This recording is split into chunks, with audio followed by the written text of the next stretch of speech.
Maraming salamat po. Maupo tayo lahat. Secretary Babe Singson, Secretary Janet Garin, Secretary Mel Sarmiento, Secretary Manny Mamba, yung aking kasamaan sa Kongreso, Governor Butchie Bulot. Butchie, ang spelling pala B-U-T-Z-Y. Matagal ko kasi ini-spell na B-U-T-C-H-I. Pagkain nga pala yung isang Butchie. Governor Kate Bersamin, Governor Nestor Fongwan, Vice Governor Hector Pascua, Mayor Josephine Menor Bangsil, other local government officials of the province of Apayao, fellow workers in government, patpat gen mi nga kailyan, naimbag nga bigat kada kayo amin na po.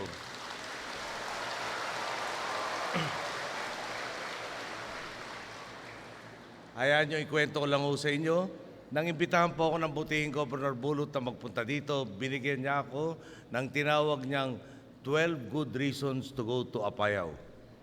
Buong pagmamalaki niyang ibinahagi ang transformasyong nangyayari dito sa inyong lugar sa larangan ng infrastruktura, serbisyong panlipunan, peace and order, local governance, turismo at iba pa. Ang biro ko nga po sa kanya, siguro naman wala makakapagsabing naging less priority ko ang Apayao. Alam mo nyo kasi, nung tumakbo ko senador, ito si Butchie Palak, noong araw siya at saka ang yumaong si Chito Bersamin ang dalawang barkada natin galing sa Cordillera, maliban kay Larry Wacnan. Pero mas madalas ako kasama ko si Chito Bersamin at saka ating butihing gobernador na si Butchie. Kaya naman, napakita kong kaibigan ko siya nung tumakbo ko senador, hindi ako nasiro dito sa Apayao.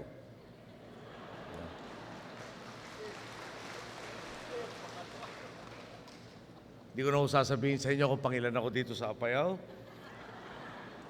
Pero nung tumakbo naman ako bilang presidente, ulit, hindi ako pinabayaan ng aking butihing kaibigan. Si Butchie, number 4 po ako noon. Pero, maseryoso po, no? Nagpapasalamat ako sa mga kababayan natin na nagbigay ng kanilang tiwala sa Daang Matuwid dahil nga po dito, nabigyan tayo ng pagkakataon na mabago ang inyong sitwasyon. Naalala ko po ngayon ang panahon nung bago ako naging congressman sa amin po sa Tarlac. Habang nag-iikot po ako sa Tarlac, napansin ko na may mga lugar na kapag nakita ng aking ama, kung buhay pa siya noong mga panahon yon, hindi po siya maninibago. Kasi po, parang walang ipinagbago simula noong mga taong 1960s ang mga lugar na akin po tinutukoy. Doon po ako napaisip, sadya bang may mga pinunong ayaw makitang umunlad ang kanilang nasasakupan? Magbibigay po ako ng isang halimbawa para mas klaro ang ibig ko pong sabihin. Alam po naman po natin na di hamak mas mahal ang magpapatayo ng kalsada sa kabundukan kaysa sa kapatagan. Sabi po sa atin ng DPWH, nasa 20 hanggang 25 milyong piso ang magagastos kada kilometro konkreto ng isang karsada sa kapanatagan. Pero kung matarik ang lugar dahil sa nasa bundok, aabutin ng 35 hanggang 40 milyong piso ang gastos kada kilometro. Kailangan po kasi natin maglagay ng iba't ibang bagay tulad ng slope protection, tsaka yung pamosong cut and fill. Sa ganito pong sitwasyon, ang provincial government po sa lugar na marami ang kabundukan ay siyempre hihingi ng tulong sa national government para mapondohan ang kanilang mga proyekto at kailangan mga infrastruktura. Kung trapo ang nakaupo sa national government, ang itatanong po niya, ilan ba ang botante ko dyan? At kung ang sagot ay kaunti lang, ang sagot si marahil ng nasa national government, sorry na lang, dahil ayaw ng trapo sa mga proyektong kaunti lang ang makukuha niyang pogi points. Ang gusto ng isang tradisyonal na politiko, manatiling nakadepende sa kanyang mamamayan. Ayaw niyang makatayo sa sariling paa ang mga botante para siya ang laging tatakbuhan kapag may binyag, kasal, libing o anumang pangangailangan. Kaya naman pagdating ng eleksyon, maniningil siya sa kanyang mga ipinagkaloob na utang na loob. Hanggang sa maging siklo kung saan nananatiling mahirap ang mahirap at yung mayaman ng mayaman ang dati ng mayaman. Yan po mismo ang gusto nating tuldukan o hintuin sa ating pagtaak sa Daang Matuwid. Nang sumumpa,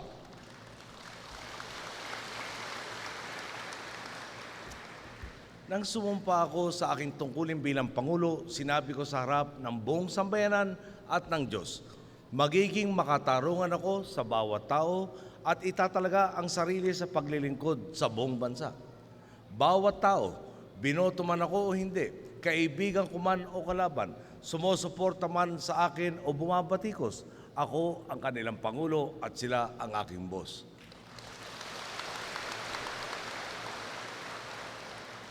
Ako naman po, pinalaki ng aking mga magulang na tumutotoo sa aking salita.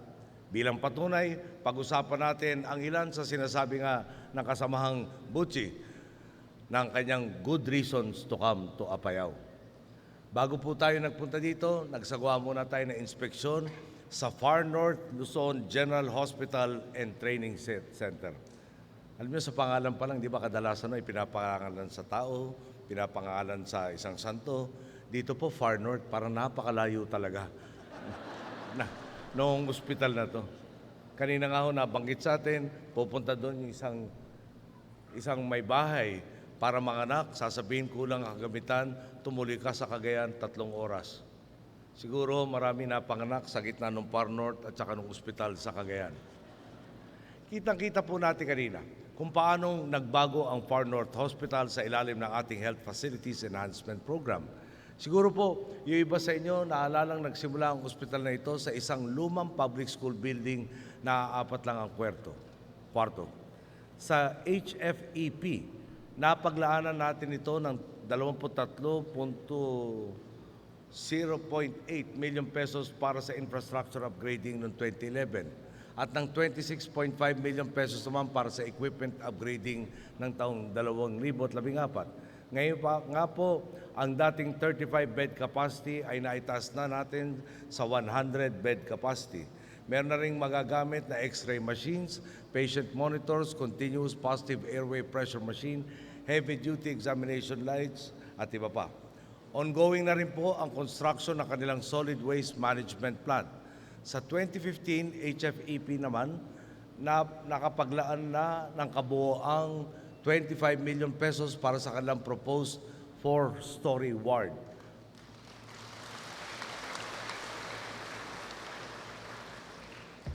Ngayon nga po, ang Far North Hospital ang nag-iisang Level 1 Core Referral Hospital sa buong Apayao. Pati nga mga ospital sa ilang parte ng Cagayan at Ilocos Norte, dito nagre-refer ng mga pasyente na nangangailangan ng espesyal na pasilidad. Ang transformasyon ng Far North Hospital ay bahagi ng mas malaking kwento ng pagbabagong tinatamasa natin sa ating pagtahak sa daang matuwid. Malinaw po ang ating paninindigan. Gaano man kalayo o kaliblib ang probinsya, anuman ang partido ng namumuno sa LGU, o sino man ang nakakuha ng pinakamaraming boto sa lugar, walang maiiwan sa ating paghakbang.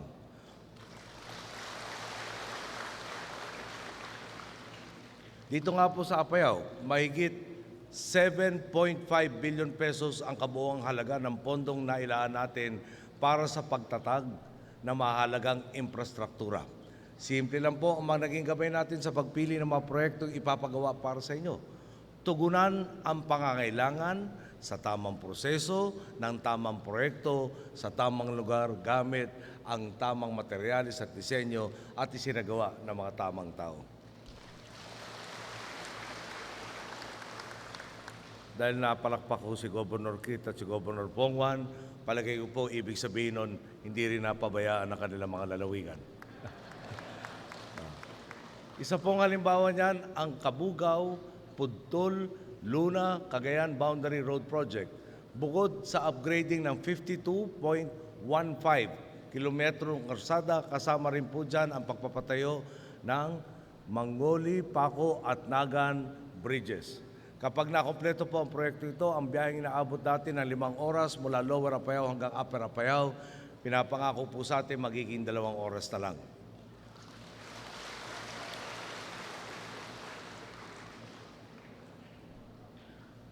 Abot na rin po natin ang 134 na kilometrong Abot, Conner, Kabugaw, Solsona, Boundary, Ilocos Norte Road kung saan 55.05 kilometro ng karsada ang na-upgrade na po natin. Kasama pa ang pagpapagawa ng Butaw Bridge. Kapag natapos ang daang ito kasama na ng mga natitirang tulay, ang dating 8 oras sa biyahe mula Tuguegarao hanggang Lawag, dadaan sa Maharlika Highway at Manila North Road, magiging 4 na oras na lamang sa bagong ruta po. Kasama na rin po dyan ang pagpapaayos ng mahigit 13 kilometrong daan mula Claveria hanggang Cabugao. Nagpagawa rin po tayo ng mga karsada para mas madaling puntahan ang mga tourist spot dito sa Apayao. Nariyan ang Turod, San Gregorio, Salom, Lusok Road Project na magbibigay ng access papuntang Lusok Crystal Cave sa Luna. Natapos na po ang 4.21 kilometers dyan, 3.30 kilometers pa ang mabubuo pagdating ng Enero sa susunod na taon. Meron ding Poblasyon Lapa Marag Road Project para mas madali nang puntahan ang limestone rock formations at ang Manakota Underground River sa Marag Valley.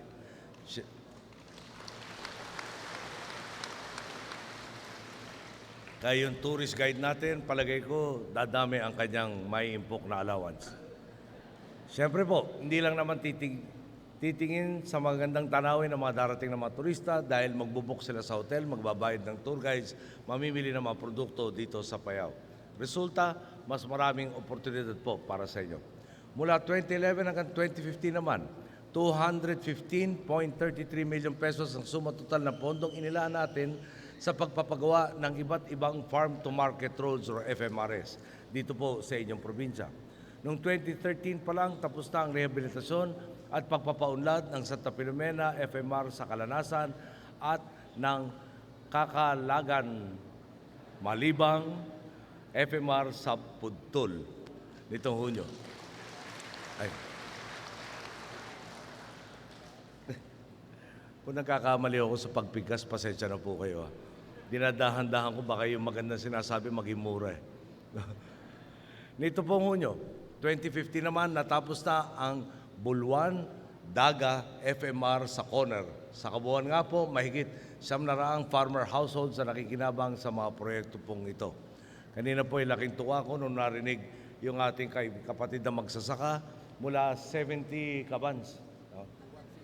Naging 150 kabans. Yung 150 kabans po malapit-lapit na sa yung tinatawag na 5 metric tons per hectare.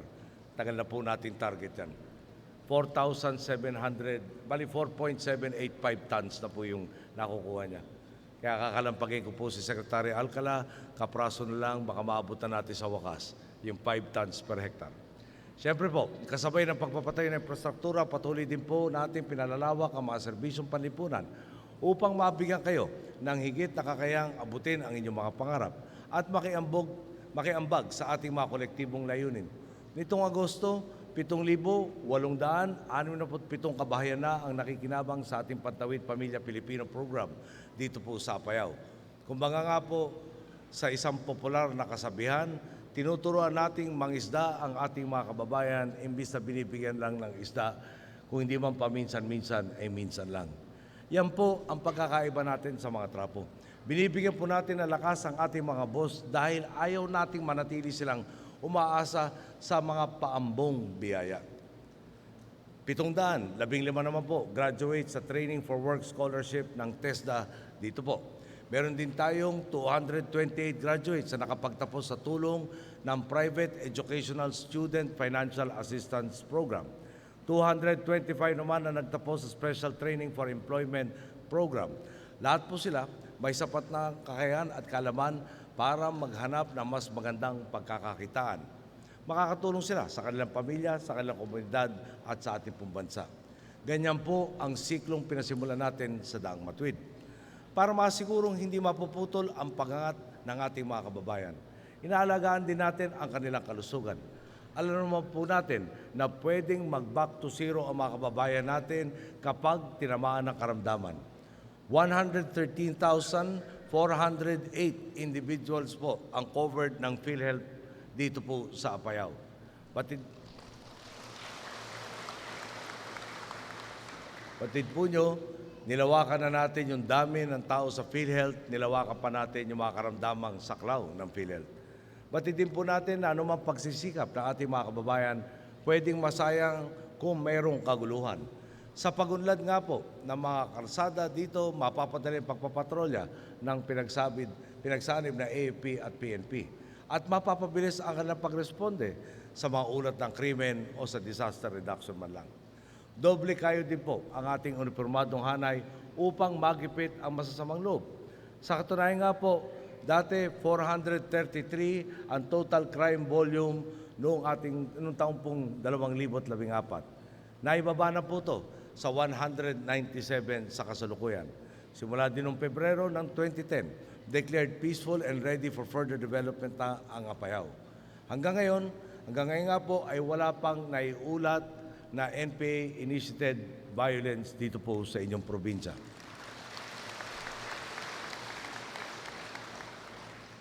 Sa lahat po ng tagumpay na ito, nagpapasalamat ako sa mamamayan ng Apayao sa kanilang patuloy na pagtitiwala at pagsusuporta sa Daang Matuwid. Sa inyong pakikipagtulungan din, 42 proyekto ang napondohan natin sa ilalim ng tinatawag na bottom-up budgeting. Kumbaga kayo po ang pasimuno sa mga proyektong kailangan nyo. Ito po yung mga proyektong kayo mismo ang nagmungkahi. Pinili nyo ang patubig, pagsasayos sa mga kalsada, tulay, evacuation centers. Kagaya po ng lagi kong sinasabi, kayo po ang gumawa nitong 42 proyektong to. Mga boss, hindi ba bago tayo magsimula sa landas na ito, ay hindi natin magawang pangarapin ang mga bagay na meron tayo ngayon. Kanina po ibinanggit na kailan kaya kami magkakaroon ng kalsada dito. Iniwanan tayo ng kakarampot na pondo. Marupok ang mga institusyon. Butas-butas ang sistema at maraming lugar ang matagal nang napabayaan. Ngayon po, kitang-kita ninyo ang ating narating sa mahigit 5 taon sa pagtaak sa Daang Matuwid. Hindi lang Apayao ang may 12 good reasons to visit. Ang kwento ng transformasyon ng Far North Hospital at ng pagbabago dito sa inyong lugar ay kwento rin ng iba pang probinsya, munisipalidad at lungsod sa Pilipinas. At dahil sa maganda nating nasimulan, pihadong mas malayo pa ang pwedeng marating ng susunod sa atin. Sa darating pong eleksyon, kayo po ang pipili kung magpapatuloy o lilihis tayo sa landas na ito. Marami pong postura at mangangako sa inyo na ibibigay ang buwan at bituin. Ang matindi ko pong pakiusap, tingnan nyo ang mga bagong kalsada at tulay, ang mga nagbubukas na oportunidad, ang mga kabataang nabibigyan ng pagkakataon sa mas magandang kinabukasan. Ang mga iyan po ang nakataya sa gagawin ninyong pagpili. Tiwala po ako na sa patuloy nating pagbabantay at pagkakapit-bisig, tuluyan nating makakamit ang isang Pilipinas na mas mapayapa at mas maunlad, kung saan ang bawat Pilipino ay may kakayahang abutin ang mas matatayog pang pangarap. Lahat po niyan, kayo po ang boss, kayo ang magdidesisyon. Magandang araw po, maraming salamat sa inyo lahat.